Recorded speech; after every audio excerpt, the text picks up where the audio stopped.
Hello जी, नमस्ते। मैं तो हूँ आरजे प्रीति बिंदास और मैं कहती हूँ एक दिन नहीं हर दिन होता है पर्यावरण दिवस। और आज जब मैं इतनी खूबसूरत जगह आई तो मैंने सोचा वीडियो तो बिल्कुल बनता है। और आज मेरे साथ मेरे भाभी हैं जिनका अपना यूट्यूब चैनल भी है और बहुत ही सुंदर इनका आप मेरे पीछे देख सकते हैं गार्डन है। तो इस गार्डन में अराउंड काउंट तो मेरे ख्याल से नहीं हो सकता, लेकिन आपके हिसाब से कितने स्पीसीज है अलग अलग? ये तो कभी मैंने भी नहीं काउंट किया है बट हाँ, अप टू 70-100 के आसपास तो होंगे कुछ। क्या बात है। और सिंगल हैंडेडली मतलब फैमिली तो है ही, लेकिन उनकी छत्र छाया में सब मेंटेन होता है। तो ये कैसे हो जाता है आपसे? बस जैसे आप ये काम करते हैं अपना, वैसे ही मैं ये काम करती हूँ। क्या बात है, बहुत ही खूबसूरत। और यहाँ स्पेशली देखेंगे आप विंटर फ्लावर का एक तरीके से इंस्टॉलेशन है और दूसरी तरफ सारी एडिबल आइटम्स हैं, सब्जियां हैं और कई सारे शो प्लांट्स तो है ही, साथ ही हाई मेंटेनेंस वाले और लो मेंटेनेंस सब कुछ है। और एक प्यारा सा जो है सिटिंग एरिया भी है यहाँ पर, बहुत ही खूबसूरत। बहुत लोग कहते हैं ना कि टेरेस गार्डन करें, बट उसका जो बाकी इम्पैक्ट बिल्डिंग में या कुछ सीपेज इश्यूज और बाकी सारे इश्यूज होते हैं, तो ऐसा कुछ हुआ या वो सारी प्लानिंग पहले से थी? हाँ, वो सारी प्लानिंग पहले से थी। इसके लिए ये जो लोग कहते हैं वो बिल्कुल सही बात है कि इसका इम्पैक्ट घर पर पड़ सकता है अगर आपका सही तरीके से अगर घर में कोई भी फॉल्ट रह गया बनाने के टाइम में। तो इसलिए आप सबसे पहले कोई रिस्क ना लें। अगर टेरेस के ऊपर गार्डनिंग करना चाहते हैं तो वाटर प्रूफिंग कराना बहुत ज़्यादा ज़रूरी है। पर बाय द वे अगर किसी भी कारण से आप नहीं कर पाते हैं तो उसके भी बहुत सारे ट्रिक्स एंड आइडियाज़ होते हैं जिससे आप कर सकते हैं, अपने शौक को पूरा कर सकते हैं आप। यस। तो चलिए बताइए क्या क्या स्पेशल चीज़ें हैं, क्योंकि मुझे तो हर एक स्पेशल लग रही है। हम एक छोटा सा टूर करते हैं इसका। तो सबसे पहले तो ये आप देखेंगे जैसे मेरा ये फ्रंट व्यू में जो रखा है, क्योंकि इनके बिना तो वो पीस और वो सुकून आपको गार्डन में थोड़ा अधूरा सा लगता है, जिसके लिए हम सारे गार्डनर इतनी मेहनत करते हैं कि थोड़ा सा हम नेचर के साथ रहकर सुकून को ले सकें। बिल्कुल मैंने छोटी छोटी कटिंग से इन सबको लगाया था। सिंगोनियम है, ये मनी प्लांट है, यहाँ पर भी आप देखेंगे सिंगोनियम है, और ये जो है फिलोडेंड्रॉन। ये बेसिकली वैरायटी होती है मनी प्लांट की ही, पर नाम इसका थोड़ा सा शेप कलर ये सब कुछ अलग होता है। ये फर्न्स में कुछ अलग ही टेक्सचर भी आया है, तो ये कोई स्पेशल हाँ, फर्न है? इसको वेरीगेटेड फर्न कहते हैं। ये थोड़ा सा अलग होता है। वैसे दोनों की देखभाल और सारी नीड्स उनकी एक जैसी ही होती है कि जैसे प्लांट्स की नीड अलग अलग होती है, वैसे मैंने इसको 3 सेक्शन में अलग अलग डिवाइड किया हुआ है। हम जहाँ पर खड़े हुए हैं आप देखेंगे ऊपर यहाँ पर शेड लगा हुआ है। तो बेसिकली ये जो है हमारे जिसको हम ऑक्सीजोन बोल सकते हैं, जहाँ पर हम बैठकर आराम से नेचर का आनंद भी लें। अभी लॉकडाउन के दौरान हम सब इसके बारे में बहुत ज़्यादा जानने लगे हैं कि ये 24 आवर्स एक ही काम करते हैं, कार्बन डाइऑक्साइड लेते हैं और ऑक्सीजन देते हैं। तो इसलिए, और इसकी ये भी खासियत है कि आप इसको धूप में भी रख सकते हैं, छाँव में भी रख सकते हैं, सेमी शेड में भी रख सकते हैं, कहीं पर भी बहुत अच्छे से ये सर्वाइव करता है। इस तरफ का जो एरिया है यहाँ पर सारे परमानेंट जो प्लांट हैं हमारे, जो साल भर चलते हैं और जिनको बहुत ज़्यादा धूप की ज़रूरत होती है।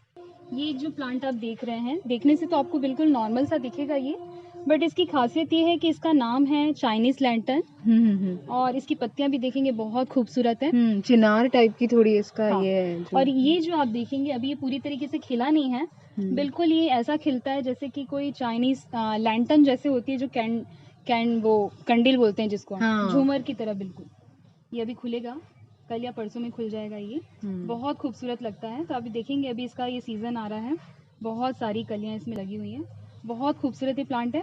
और ये मुझे ऐसा लैब वाला एरिया लग रहा है जहाँ पर सारी चीजें ऑर्गेनिकली बनती है, यानी एक तरीके से पेड़ पौधों का खाना, राइट? हाँ, इसके बिना हर गार्डन अधूरा है। एक्चुअली कुछ प्लांट्स आप कम रख सकते हैं, बट मेरे ख्याल से इसके बिना हर प्लांट की ज़रूरत पूरी नहीं कर सकते आप। क्योंकि यहाँ देखा जाए तो आप देखेंगे गंदगी ज़रूर दिख रही है पर उनकी खूबसूरती के पीछे इनका ही राज है। एक्चुअली क्योंकि मैं बेसिकली पूरा ऑर्गेनिक बेस्ड ही मेरा गार्डन है। कभी किसी भी प्रकार की कोई भी दवाई शुरू से लेकर अभी तक 5 सालों में मैंने यूज़ नहीं की है। ये मेरी घर की बनी हुई खाद है, ये देखिए। कलर देख लीजिए आप, इसका टेक्सचर देख लीजिए। ये मेरी हाथों से बनाई हुई, मेरा काला सोना, मेरा गोल्ड, हीरे, जो भी बोल दो। और फिर ये देखेंगे आप, हाँ, ये खाद के बारे में बता दूं कि ये मैं घर का जो भी वेस्ट होता है वो 3 सालों से मेरे घर से बहुत प्राउडली कह सकती हूँ मैं कि कभी भी मेरे घर से एक भी छिलका घर से बाहर नहीं गया। और वो सब के सब इस तरीके से मैं ड्रम में डालती हूँ, खाद बनाती हूँ। 1 से 1.5 महीने में मेरी खाद बहुत अच्छी बनकर तैयार हो जाती है। कभी-कभी सीज़न पर डिपेंड करता है, 25 दिनों में भी खाद आपको मिल जाती है। तो फिर भी हम इस तरीके से उसको करके चलते हैं कि आपको 1.5 महीने के बाद वो खाद आपको बिल्कुल रेडी टू यूज़ मिलेगी। तो ये हो गया प्लांट्स का खाना, जो कि घर पर बना हुआ बिल्कुल ऑर्गेनिक। तो वो एक हो गया ऑर्गेनिक और बिल्कुल आपका वेजिटेरियन। और उसके बाद ये मेरी बहुत ही इंपॉर्टेंट चीज़ है, उन्हीं छिलकों से मैं बनाती हूँ बायो एंजाइम। अब दुनिया इसके बारे में बहुत ज़्यादा जानने लग गई है। आप देखेंगे यहाँ पर डेट लिखी हुई है, 21 मार्च में ये बना हुआ था। अभी 1 साल हो गया है। आप देखेंगे कोई स्मेल नहीं है इसके अंदर, बहुत ही अच्छी खुशबू होती है इसके अंदर।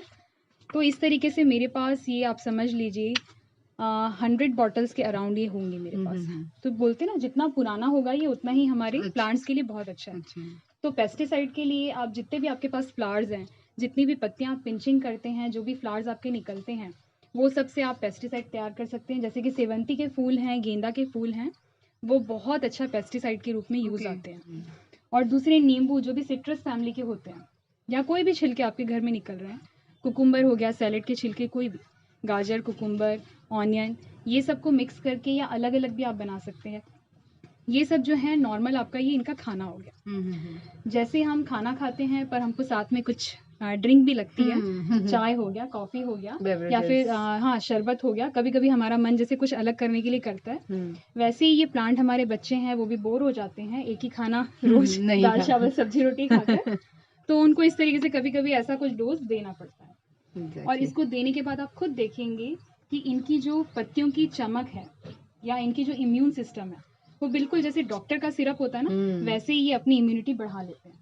तो इनका बहुत बहुत बहुत अच्छा रिजल्ट है और इसके यूजेस बहुत ज़्यादा हैं, जो कि आप मेरे चैनल पर जाकर देखेंगे। यस, क्योंकि दीप्ति's ग्रीन गार्डन नाम से इनका चैनल है, जिन्हें मैं अपने इस वीडियो में टैग कर चुकी हूँ। आप नाम में जाकर देख सकते हैं और वहाँ से कई सारी अलग अलग चीज़ों की आप जो जानकारियाँ हैं वो ले सकते हैं।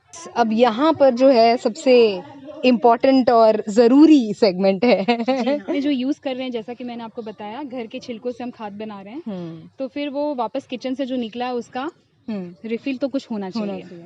तो ये जो आप देखेंगे यहाँ से पूरा पीछे में आपको दिखाऊंगी, नाम ले क्या क्या है। ये पूरा किचन गार्डन का एरिया है, छोटा सा मेरा। अब जैसे इसमें लगी हुई है, ये एक बेड है, आप देख सकते हैं। इसमें ये देखिए पत्ता गोभी लगी हुई है, बहुत सारी वेजिस यहाँ से निकल गई है। ये आप देखेंगे लहसुन है, ये स्प्रिंग ऑनियन है, ये आप देखेंगे बीट है। और बीच की जो रो आपको खाली दिख रही है, यहाँ पर पहले मूली लगी हुई थी, जो कि अब पूरी की पूरी यहाँ से खाली हो चुकी है। एक प्लांट मैंने रखा हुआ है सीड्स बनाने के लिए। तो इस तरीके से बहुत ही आसान होता है, सीड से आप प्लांट उगाओ और फिर आखिरी में उसको इस तरीके से छोड़ दीजिए, तो उससे वापस आपको एक सीड से बहुत सारे सीड मिल जाते हैं। ये पहली बार मैंने ट्राई किया है। संतरे, आपकी सिटी का जो फेमस फ्रूट है, उसको लगाने की मैंने कोशिश की है। और एक मुझे बहुत ज़्यादा आश्चर्य हुआ, अभी अभी मुझे पता चला कि ये खुशबू जो है इसकी फ्लावर्स में से आ रही है। तो ये मुझे आज तक कभी भी किसी वीडियो में या किसी ने भी नहीं बताया था कि संतरे के फ्लावर से इतनी अच्छी खुशबू आती है। क्योंकि पहला साल है जब मैं 2 साल का हो गया है मेरा ये प्लांट, और इस साल मैं इससे फ्रूट लेने वाली हूँ। अब ये सक्सेस रेट कैसा होता है वो आप मेरे चैनल पर देख लेंगे। और शिमला मिर्च, टमाटर, मिर्ची ये सब लगे हुए हैं। ये इलायची है, राइट? हाँ, ये इलायची है। ये रजनीगंधा है। ये आप यहाँ पर पपीता है, ये जो गंगा बेर कहते हैं, थोड़ी बड़ी साइज़ का जो बेर होता है, ये आप देख सकते हैं। लेमन में कितने सारे लेमन लगे हुए हैं। तो ये इतने से छोटे से पॉट में लेमन खाने लायक भी मिल जाते हैं हमें? बिल्कुल, आप देख सकते हैं, ये देखिए आपके सामने है। दो यहाँ आप देखेंगे तो बैंगन है। ये शहतूत का प्लांट है, बहुत ही अच्छी इसके खट्टे मीठे से छोटे छोटे फ्रूट आते हैं इसमें। यहाँ आप आएंगे तो देखिए यहाँ पर चीकू है, ये भी मेरा 2 साल का प्लांट हो चुका है। प्लांट तो यहाँ पर ये खीरे का सेक्शन है।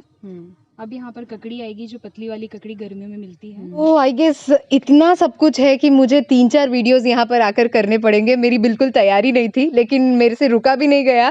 तो दीप्ति जी, यहाँ पर जो है भाभी इतने सारे हैं, मतलब अभी मैं चीकू देख सकती हूँ, स्ट्रॉबेरीज भी लगी हैं, आप देख सकते हैं, बहुत ही सुंदर है ये। और कई सारी चीज़ें हैं जिसका ज़िक्र शायद मैंने अभी नहीं किया, लेकिन मेरा यही कहना है कि आप ज़रूर से जो है, ये टमाटर भी हैं, ज़रूर से आप दीप्तिज़ ग्रीन गार्डन ज़रूर ये यूट्यूब चैनल देखें और आप पाएँगे कि आप किस तरह आसानी से एज़ अ बिगिनर स्टार्ट कर सकते हैं, क्योंकि मात्र 3-4 साल में अगर आप इतना खूबसूरत टेरेस गार्डन बना सकते हैं, तो अब आपको शुरू कर देना चाहिए, इच्छा है तो। Thank you so much Deepti भाभी थैंक यू दी। इतना इतना अच्छे से हमें समझाने के लिए। Thank thank you you. So much.